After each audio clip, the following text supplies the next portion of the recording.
If you choose to fight back against an armed robber, you must make it a priority to control their force multiplier. The Mantis X firearms training system attaches to any gun with a rail and to your phone via Bluetooth to track barrel movement every shot you take. Use it to help you be the most accurate, fastest shot you possibly can in a defensive encounter. I use it in my training all the time. Hi everyone, this is John with today's active self-protection lesson out of Buena Park, California. Here we're going to see an armed robbery on a donut shop with some brave clerks who make some poor decisions. And we're going to learn important lessons here about the rapid nature of a defensive encounter and that you may not have a lot of time to make decisions. Number two, about the importance of the 5Ds plus one. And number three, why I always say first aid skills are a must for every defender. Watch in the top left as the robber comes in and jumps the counter, and less than 5 seconds later, he's back in the back of this donut shop trying to rob the place.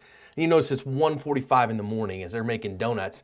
And one of the employees runs in the back, but as the guy comes and tries to get him, he is gonna try to fight this guy for his gun. Gets him on the counter there, but then the dude doesn't control the gun, turns around and shoots him right in the neck.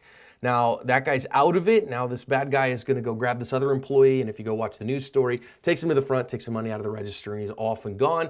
And our employee who has been shot is gonna wander off. He actually made it and was okay. Let's go back and learn some lessons on this one. First one I really wanna think about is that it is less than 5 seconds from this guy walking in the front door to being all the way in the back with the employees. And that's how little time you're gonna have from the time anything starts to when you're gonna see it. It's a matter of 1, 2, 3 seconds before you have to respond. Now, this guy's pointing a gun at these employees here. Would have been perfectly an acceptable answer for them to put their hands in the air, give the guy what he wants, to surrender here because he's got a gun on you. You're not gonna draw your own in that time or whatever. But this employee decides to run. That's not a bad strategy either. If you can get out of the danger zone, that's a really good strategy, especially if you can get a barrier like a door, a locked door between you and the bad guy. And now he gets the door all the way closed, but the bad guy just barely gets there before he's able to lock that door.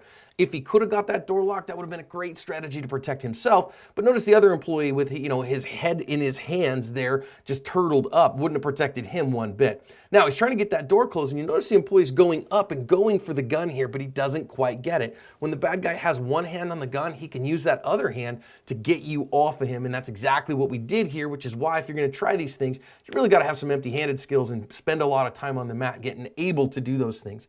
Now, when we talk about the 5Ds plus one, he controlled the distance, he deflected the barrel so that it wasn't on him, and you could say, well, he kind of dominated him here, but he didn't dominate the tool. Remember we say you gotta dominate the tool first, the arm with the tool, then the whole person.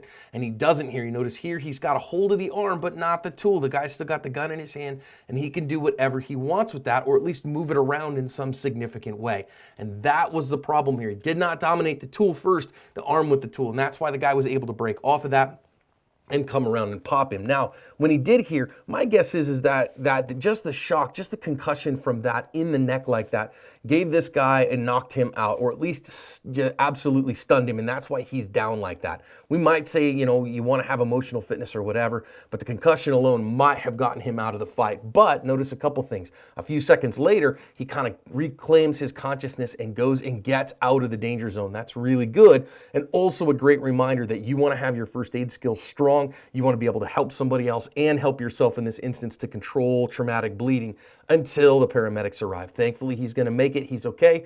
Cops are still looking for the bad guys. So let's learn some lessons here about the danger of how fast it comes at you, why we practice the 5Ds plus one, getting a barrier between you if you can, and knowing your first aid skills to cover your asp.